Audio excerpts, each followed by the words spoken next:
Recording. Okay, I am recording. Yep. So that anybody else who hasn't watched it can. Okay, so this book, Emily and I were just talking about, Be a Recruiting Superstar, is fabulous, and a lot of my information comes from this book. I'm basically summarizing a lot of the key points and putting in my own 2 cents. This is the first book that I read when I signed up for Color Street back in November. I basically read it right at the beginning, and I did everything that it says to do. Not everything, but I literally used it as Bible and went for it. So I think it works. I have somewhere near 75 directs, and so I think it's good.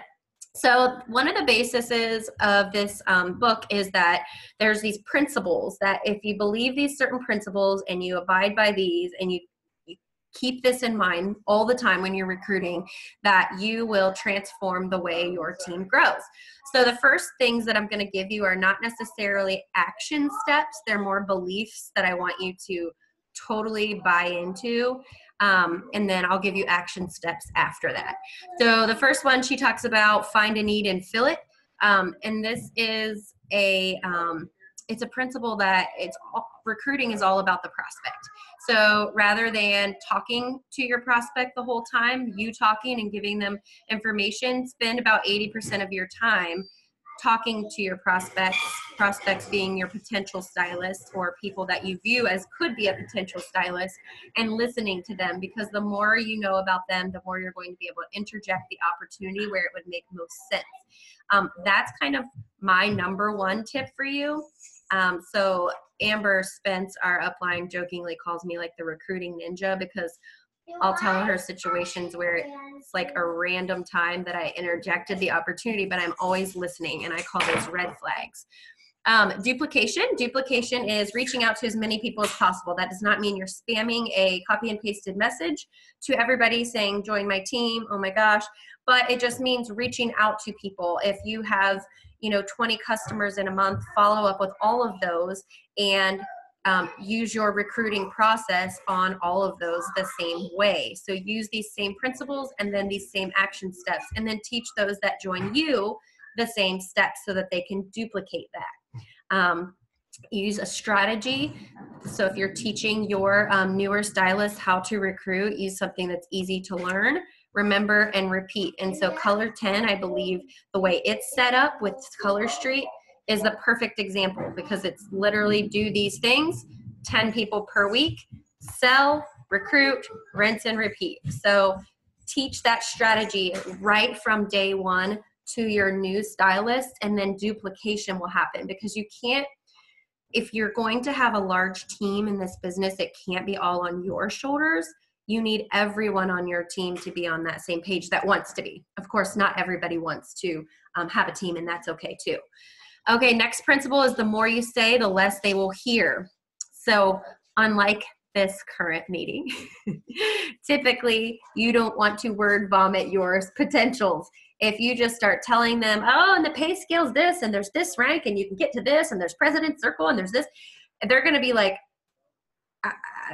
that's just too much. So basically listen to what their need is, give them the basics, then have time for them to ask questions, and just give the very simple answers. When they join, or if they're really considering joining and they have deeper questions for you, then that's okay. Jen, I have a question real quick. Yeah. So I think a lot of my feedback that I get from my team, and feel free to correct me if I'm wrong, but it feels like a lot of them don't know like exactly what to say when someone asks about the opportunity in a way that either doesn't scare them off, or in a way like, what is it that you think is, say I come up to you and I'm like, so I'm interested in the business. What do you say exactly? Yeah, so I'm going to say, well, what do you do right now? What interests you about Color Street? I almost take it as an interview to them. And so then my conversation, depending on what they say to that, is always different, because I'm always trying to tailor it to why this would or would not work for them specifically. So like last night, a girl messaged me and said, hey, can you tell me a little bit about Color Street? And she'd asked me about 6 months ago, and I told her the basics already. I sent her a full set. I sent her like my team flyer, and she just never said anything back. So she asked me again, and I said, well, hey, I want to make sure I'm answering the questions that you have. So what do you view as like the most important things you want to know right off the bat? She's like, well, how much is it to join? Told her that, gave her a picture of the kit. And I said, so are you thinking about doing this for a hobby, or how do you see this fitting in? So I put it back on her. What is it that you want from this? Because when you're recruiting somebody, you don't want to be unrealistic and just recruit every single person, because that sometimes is not going to be worthwhile anyway. You want to really spend the time making sure that you are upfront. So I will never lie to somebody. Make sure you're upfront. You know, you're not telling them, oh, this is so easy. It's so simple. I mean, it is simple, but there's work required. So I just make sure it's a two-way conversation right from the very beginning. So this third principle, the more you say, the less they will hear. That's why it has to be more of a conversation. Like last night, I would have scared her to death if I was like, okay, so here's what our comp plan structure looks like, and and this is how much stock you can purchase. I didn't say anything about any of that. She asked me how much it was, and then she said, how much do you have to sell to stay active? So I told her that answer, and I said, I'm happy to call you on the phone and talk to you a little more if you want. Anytime you can get someone on the phone and they can hear your sincerity, or even in person, I think you'll have a 90% higher success rate. I've never had someone that I've talked to on the phone not join, not once. So with Color Street. The next one kind of goes with everything I just said. It's not about you. So you have to think that right up here. It's not about you. So you don't want to like necessarily just share your story. You want to, but you want to make it more about them. So always try to turn the conversation back to them. You know, have they ever done direct sales before? What's their experience with the product? What's their work life like right now? So you can kind of gauge what their network's like. How much time do they have to devote to this? Are they interested in leadership or just kind of selling the product? Any of those questions helps you learn more about them. And then when you're talking to them about you, instead of using like, if I were to say to someone that is a prospect, yes, and I'm a national executive director, they're going to say, okay, like, ooh, I don't know what that means. It probably sounds like it's high up in the comp plan, but as a newbie, they don't know anything about that. So use your story, use your why. So instead, if they ask me like, well, what's your experience been? What's it been like? I'd say, this is how I feed my family. I was losing my job and I needed to do something else, and I wanted to do something really big, and so I decided to go for this, and this is how it's helped me. I don't want to use the technicalities. I want to use more like my emotion and my story, what it does for me, how it makes me feel, because it's not always going to be like that super high rank that they're chasing after. Next principle is just build relationships. Prospects sign with people they like. That is a fact in any direct sales business. So you have to be likable, kind, and positive. Facebook, this is so big, you guys, is not the place to air your grievances when you have your own business. You cannot do it. If you find yourself wanting to, I'm in a fight with my husband or my best friend and I'm typing about it, stop. Because people want to join positive people. You're creating a brand, and your brand needs to be positive if somebody is going to be attracted to you enough to actually have faith to sign up with you. So I'm not saying like be fake, but don't post the bad stuff. I know Emily and we talked about that a while ago too. So yeah, Facebook, only happy place. If you need it to not be a happy place, find an accountability partner that you can message and air it all out there and then get over it. Work the numbers. You can't just message one person or follow up with one person about the opportunity and think your team is going to grow. You need to pass out lots of samples, follow up with every customer and every person that gets a sample from you, host lots of nail bars, be active in your VIP. You have to have a wide range of fish in your pond to fish from, because if you're only having the same 20 people in your VIP and you're never getting beyond that, your team can't possibly grow. And I'll give you some examples of ways to get more people added to that in the following slides. It's never too soon to start. So if you are new to the business, don't wait and think that you're doing anybody that is a potential stylist a favor by learning about yourself first. You're more excited at the beginning. it's a known fact in direct sales that after about a year, your true, genuine excitement as a newbie, it starts to become more complacent just because you're used to it. It's not like, oh my gosh, it's so amazing every time you put on a sample on someone anymore, because you've seen that and you're used to it. So don't wait. Recruit with integrity. This is like the biggie that I'm talking about, why I don't like to even call it recruiting. Make sure you're using realistic information. If you're not sure, don't be telling people that they're going to sign up and right away they're going to make a 5-figure salary every month just because, some people do. Use realistic information for them. We have a 25% commission rate, but you can definitely enhance that with our enhanced commission program. So use things that people can really understand and grasp onto when they're new. Think about what it was like when you started. Any questions on that one at all?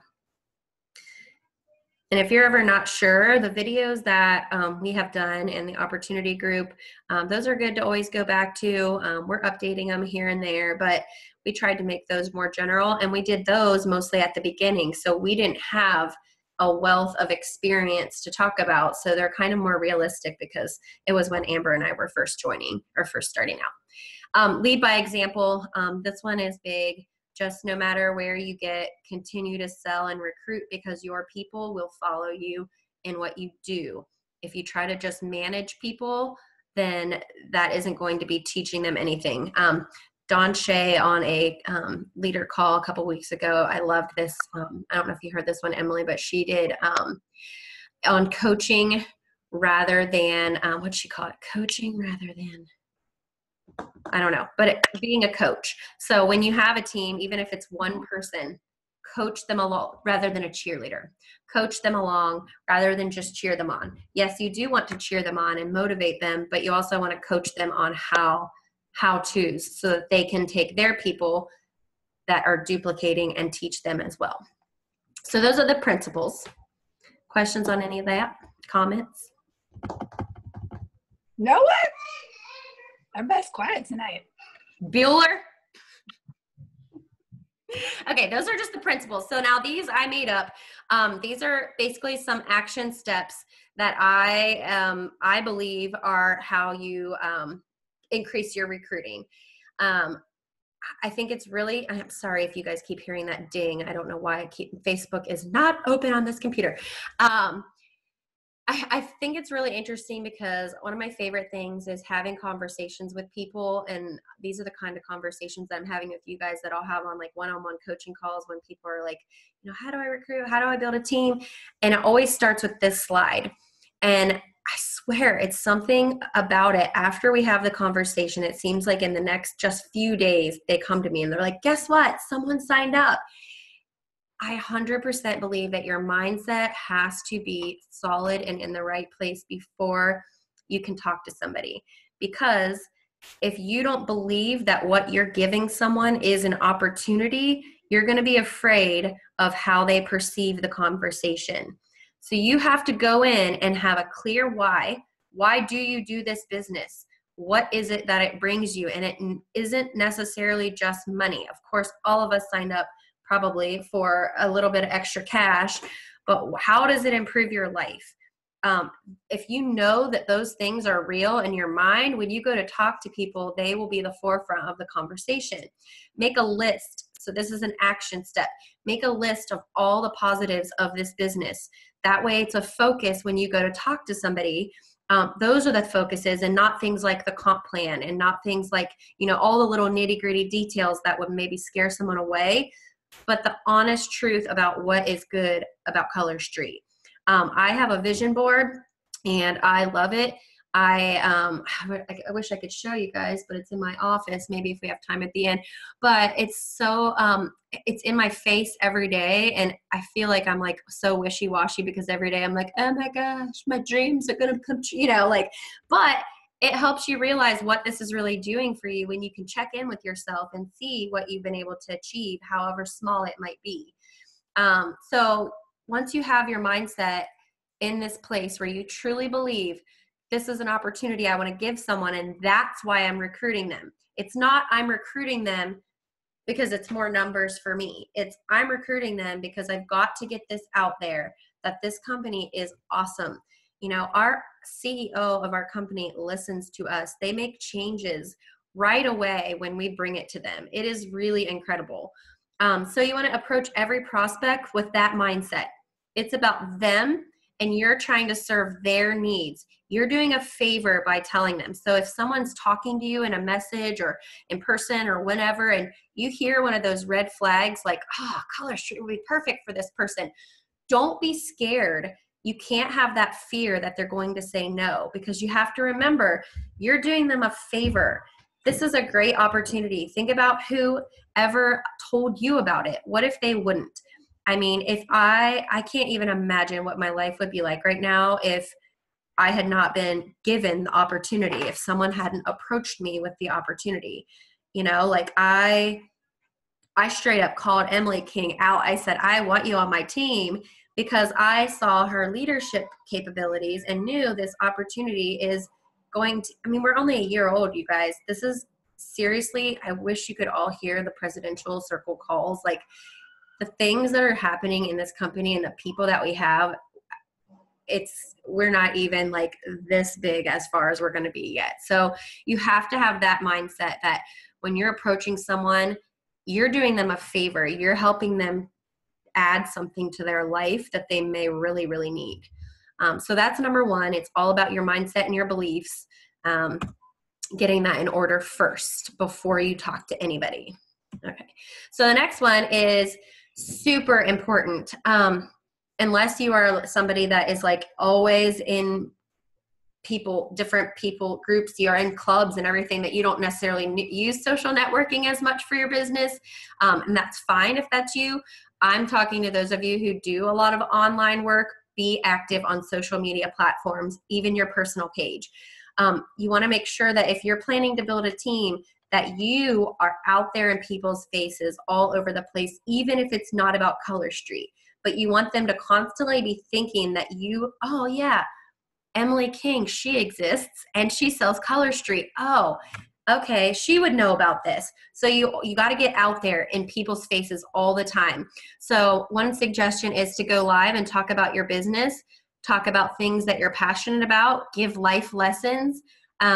Your goal in doing that is building relationships. You're becoming that likable person and reminding people that you're there. And if they start thinking about direct sales as a possible opportunity for them, you come to mind first.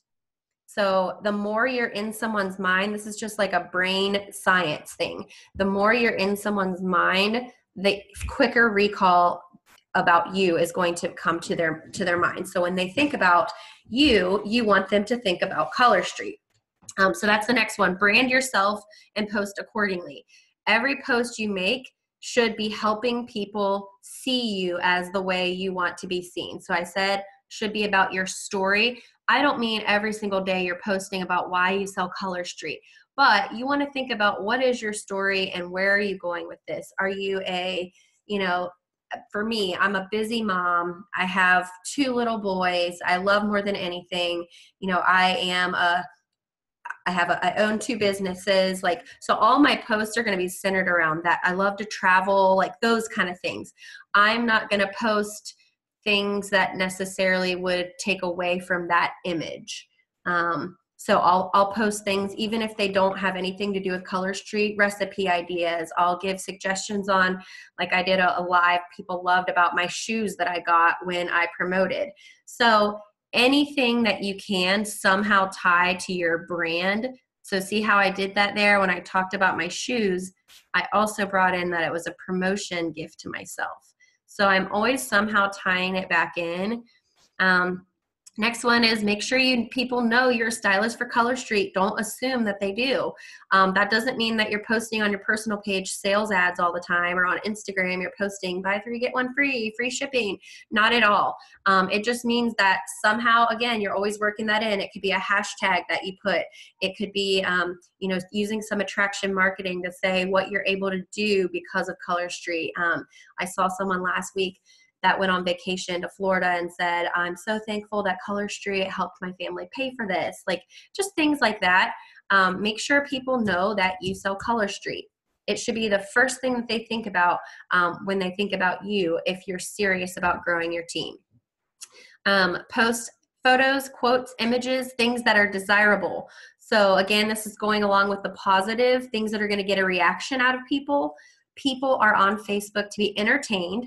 Okay, so entertained can be laugh, cry, they're scared, they're whatever, happy, or they want to learn something. That's actually the reason why people are on Facebook. Buying things is not one of those top reasons.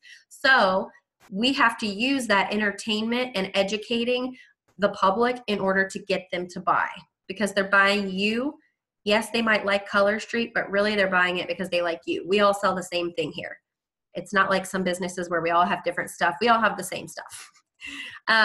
Vary the times and types and places that you post to get maximum reach. So sometimes maybe try it. I know if you have a full-time job, that becomes a little more tricky, but you can schedule posts. Even if they're not going to get as much reach, they are going to be there, so that you can start to get different pockets of people liking your posts, your videos, your photos, and then if you have those as public, then their people start seeing them.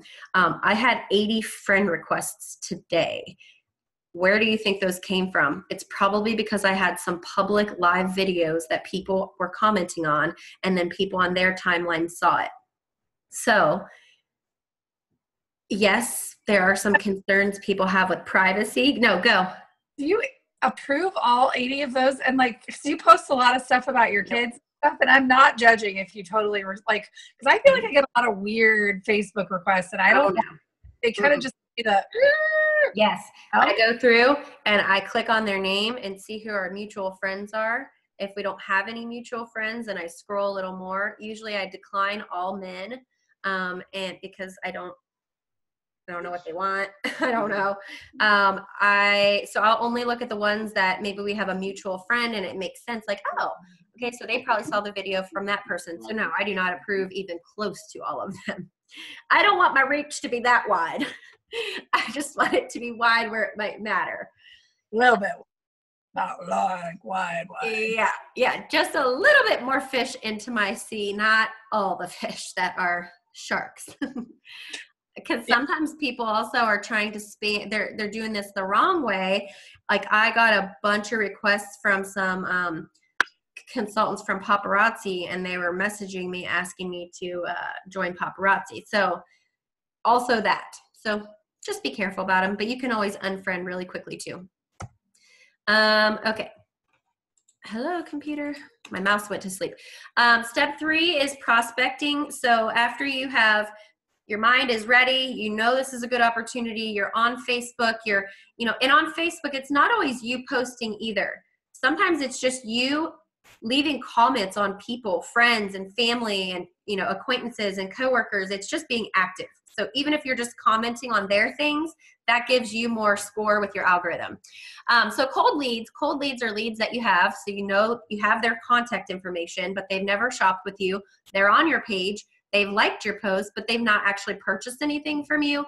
The goal is to get those cold leads warmed up so you have some kind of two-way interaction. So a really good thing you could do with a cold lead, somebody that's never bought from you in your VIP and you've never sent them a sample, send them a private message. Hey, I noticed you're in my Color Street group. Thank you for being there. I wanted to see if you'd like me to send you a sample to try. I don't believe I've ever sent you one, so I wanted to make sure you could try the product. Now you have a two-way conversation going already, and they can turn into a warm lead. So you want to also, again, when you're talking to these people, try to include enough into the conversation that you see what they need from you. It's not really like what they need from you. No one needs you, but what is it? Are they in your group to lurk on your giveaways? Do they really want to see about the product? Do they just want a fun place to engage? What is it that they want? Warm leads, those are where you want to spend 85% of your time. These are people that you semi-know in some way. So power prospecting, I think I might have even coined this phrase myself. This is where you basically reach out and you're direct. So what I did to Emily King, I said, I want you to be on my Color Street team. I really think you should join. I came right out with it and said that. You would be fantastic at this because blank. So if you make a list of 5 people that you think would be powerhouses at Color Street, reach out to them. What a compliment is that? to say, I think you would be amazing at this business and I want you on my team. Will every single person say, well, okay, nope. But a lot of them will. And you can say, have you ever thought about it? And then, you know, they'll give you their objections. I don't really have time. I'm not looking for something else. And you can respond to those appropriately. Questions on that?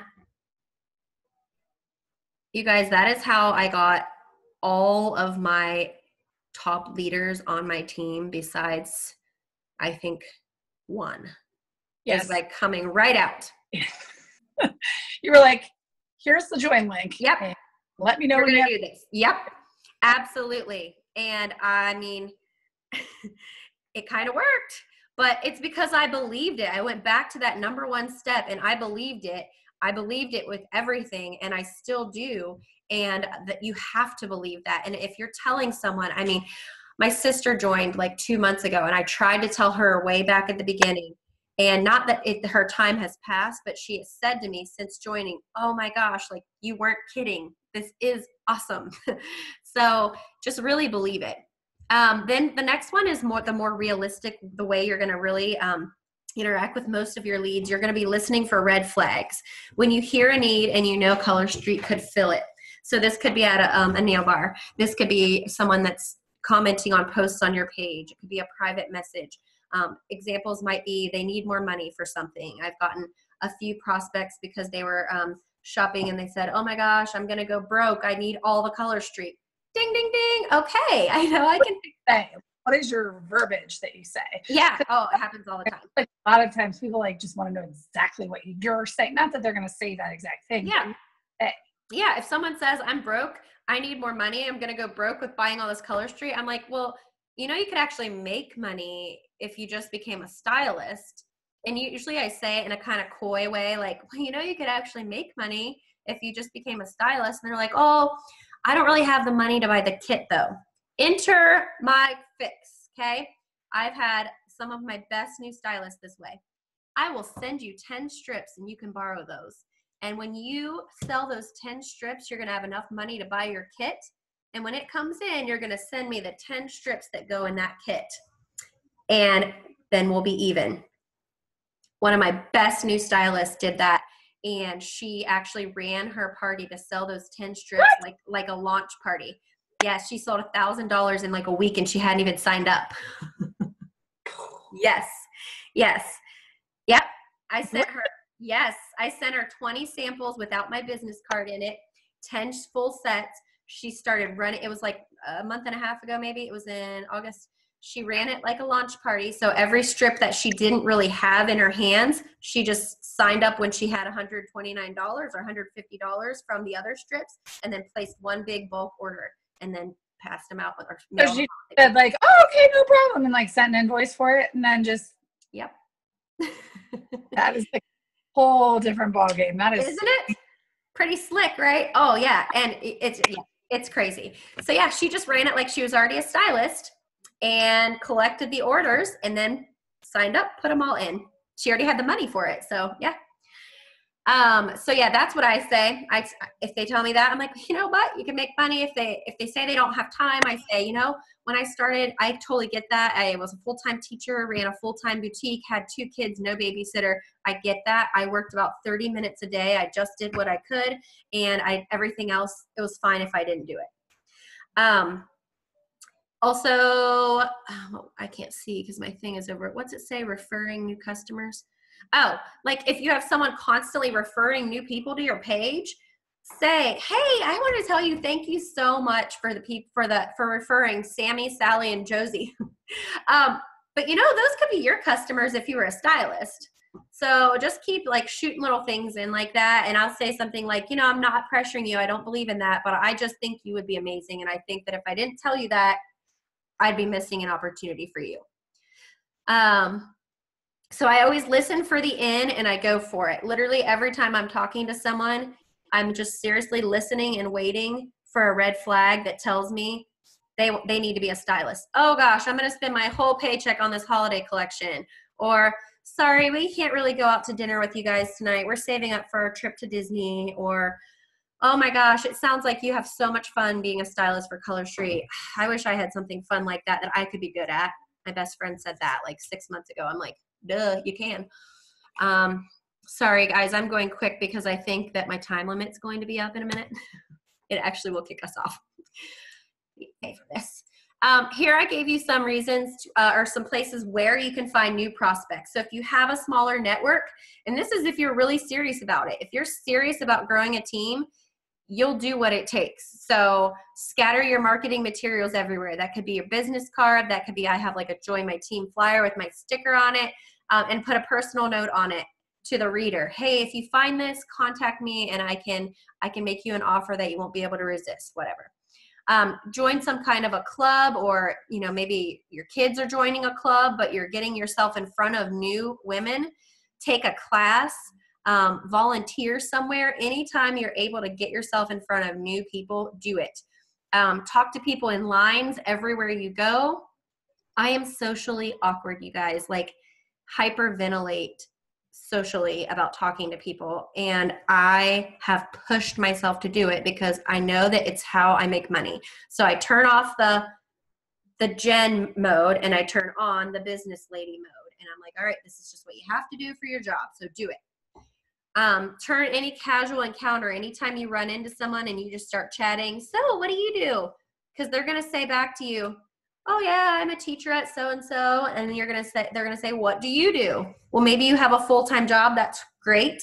You're going to say that. And then you're going to say, and I also run my own nail polish business too. It's so much fun. And then, really?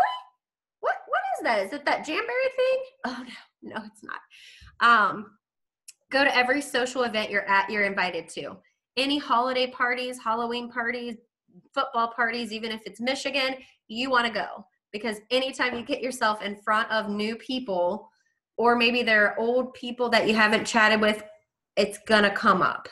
If this is part of your life, it's going to come up in small talk. And take samples with you everywhere you go. I just got one of those little Piper Noble backpack purses, not the giant one. And I literally took off the front cover so that when it's on my back, you can just see nail polish strips. People will stalk you down for Color Street that are addicted to it. Build relationships. So anytime that you picture yourself becoming a good Samaritan, do favors for people. Ask for help with something. Let someone borrow. I'm always like, you could borrow my dress.